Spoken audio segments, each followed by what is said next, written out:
Magandang gabi mga kalapatids. Nandito na naman tayo sa ating flyer slope dahil loading day na naman ngayon o loading night na naman ngayon. Alright, so training tayo mga kalapatids. At kung di ako nagkakamali, Los Baños, Laguna na tayo. Update, eto, nakauwi yung ating ibon na si Eric. Pero gaya ng dati, cut off pa rin siya mga kalapatids. Di ko alam kung anong oras siya dumating. Yung umakyat ako, chinek ko ng 10:30, nandito na siya. Pero consider as cut off na rin yung ibon na ito. So nakakadalawang cut off ka na ha. Namumuro ka na. Sabagay kasi wala talagang lipad yan. Hindi natin na training yan.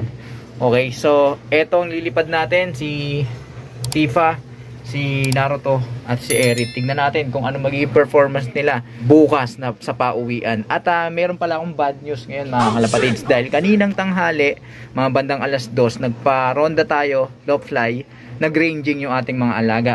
So ang nangyari, nawala yung ating mga ibon ng 3 oras. Ang tagal, hindi ko alam kung saan sila nagpupunta. Kala ko nga nakadapo lang sa kung saan dito malapit sa ating loft.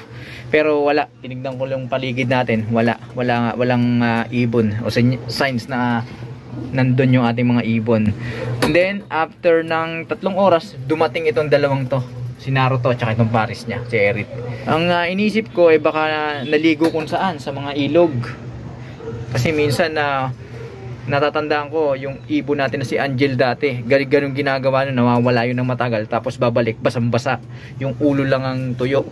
So siguro naligo sa kung saan yun. So inisip ko baka naligo. Pagkatapos nitong umuwi, mga kalahating oras ang pagitan, umuwi na ito si Tifa. Siguro kaya siya umuwi, naka-mindset siya na magsusubo siya dito sa kanilang inakay. And then nawawala yung anak ni Angel na pares nito. Tapos etong Grisel na to. So hindi ko na hinintay sila. Ngayon, pag akyat ko, eto nakauwi na yung Grisel. Hindi ko alam kung anong oras to nakauwi. Hindi ko alam kung saan nagpupunta to. At yung anak ni Angel na pares nito, na tagapag-alaga dito, ayun, nawawala. Hindi ko alam kung ano nangyari doon. May lipad naman yun. May toss na tayo, mga self-toss na tayo nun.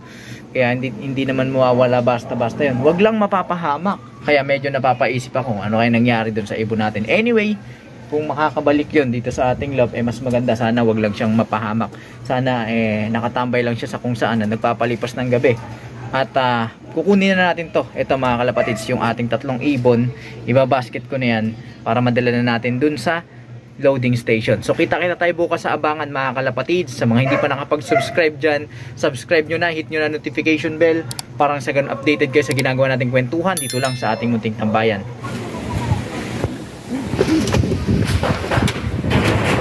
The next day.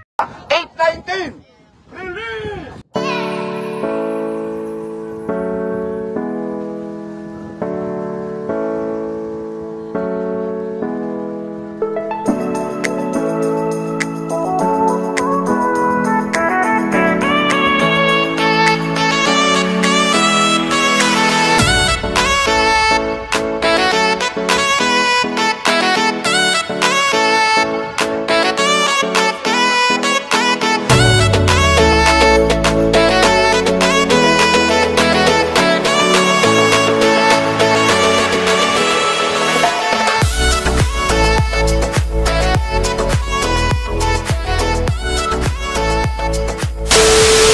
Eto, sinalubong agad tayo ng ating ibon. Oy, saan ka natulog? Ba't hindi ka umuwi kagabi?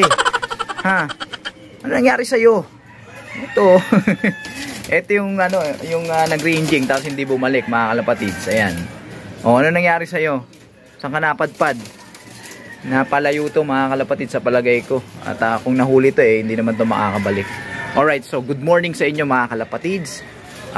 Tignan nyo, napakalakas ng hangin at kaninang umaga yung sinilip natin yung unang live ng BBC, nakita natin napakakapal ng ulap dun sa area. Pero nung nirelease nila ng 8:19, hindi ako nagkakamali, ay maganda na yung panahon. Kaya lang napakalakas ng hangin mga kalapatids. At kapag malakas ang hangin, dalawa lang yan, pwedeng ma-headwind yung ating mga ibon at ma-tailwind. Pag na-headwind sila, medyo mahirapan sila at makakaubos ng lakas sa kanila yon, makakapagpabagal dahil nga pasalungat sila dun sa malakas na buga ng hangin. Kung suswertehin naman na ma-tailwind yung ating mga ibon, bibili sila ng pauwi dahil tutulak sila pabalik dito sa ating loft ng hangin. So hindi natin alam kung ano yung direction ng hangin kasi hindi natin na-check yung weather forecast. Pero okay lang yan, training pa lang naman.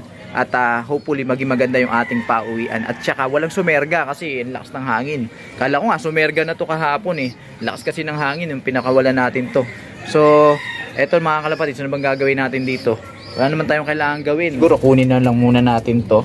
Okay, kunin natin tong ating sisiw na to. Mga kalapatids, kulay itim pero may pagka checkered eh.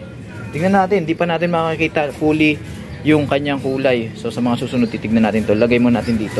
Ayan, lagay muna natin siya dyan. Bilad muna natin. Kunin din natin yung isa. Ito yung anak ng ating old time na nakapares doon sa Vandenbroek. Blue check mga kalapatids at ang laki ng ilong agad. Bilad din natin to. Ayan sila mga kalapatids. Same day din sila pinanganak. Halos hindi nalalayo yung kanilang size sa isa't isa. Kasi parehas na araw ipinanganak. Maganda to. Tignan natin kung sino mas magaling sa kanila. Time check tayo mga kalapatids. Ayan, alas buto bago mag alas balat. 8:54 mga kalapatids. Tinignan ko na lang sa cellphone. Hindi ko mahanap-hanap kung saan ko nailapag yung aking relo kagabi. Natulog ako, hindi ko alam kung saan ko nailapag. Hinahanap ko sumasakit lang ulo ko. Baka mamaya maabutan na tayo ng pagdating ng ating mga ibon na hindi pa tayo nakapwesto dito sa ating flyer slope. Ayan, 8:54, 8:55. Tama ba? 8:54. So, wala pa rin yung ating mga alaga. At dahil dyan, nagpatuka na ako dito sa ating mga alaga. Sa ating breeder's cage. Ito rin, tumutuka na rin yan. So, mamaya, subukan uli natin pagparisin mga kalapatids. At dito rin, patutukain natin to. Hintayin lang natin matapos yung mga alaga natin doon sa kabilang breederan. Samantala dito, nawala yung isa. Tignan nyo. Ayun, bumaba. Lakas mo Nakababa ka.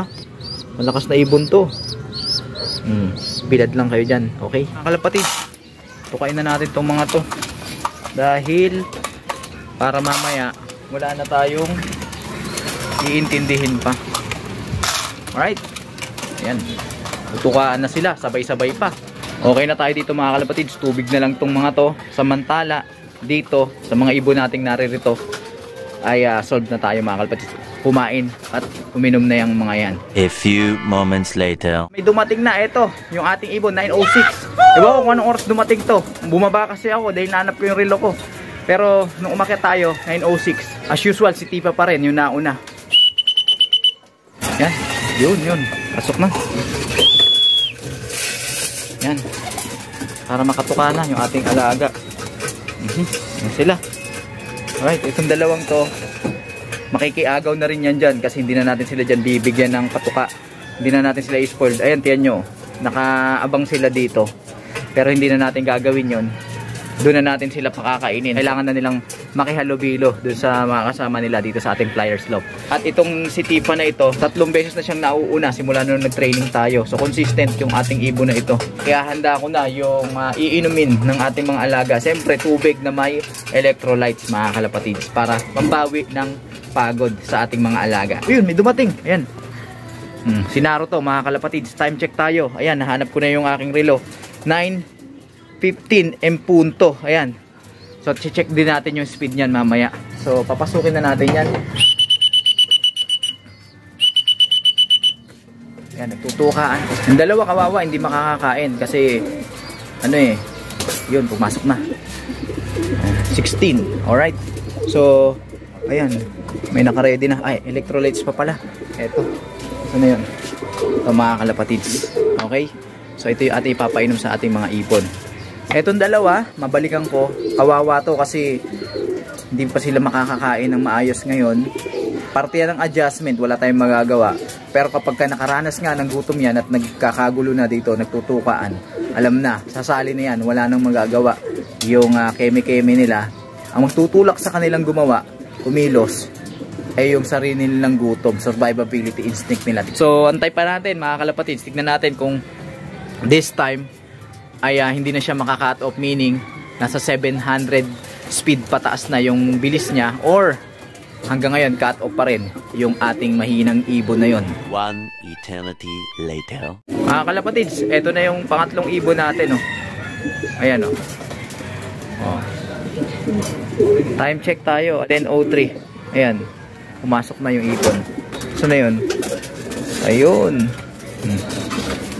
Alright. So, kompleto na tayo mga kalapatids. So yan muna mga kalapatids, ang update dito sa ating mga alaga. Tutok lang kayo mga kalapatids, sa mga hindi pa nakapag-subscribe dyan, mag-subscribe na kayo. Hit nyo na notification bell para nang sa ganun updated kayo sa ginagawa nating kwentuhan dito lang sa ating munting tambayan. Mag-like, comment, share kung nagustuhan mo ang video ito, at pakisuportahan ang ating Facebook page sa pamamagitan ng pag-follow para sa tuloy-tuloy na kwentuhan, nakapupulutan ng mga kaalaman. Paano mga kalapatids? Hanggang sa susunod nating pagkikita. Paalam!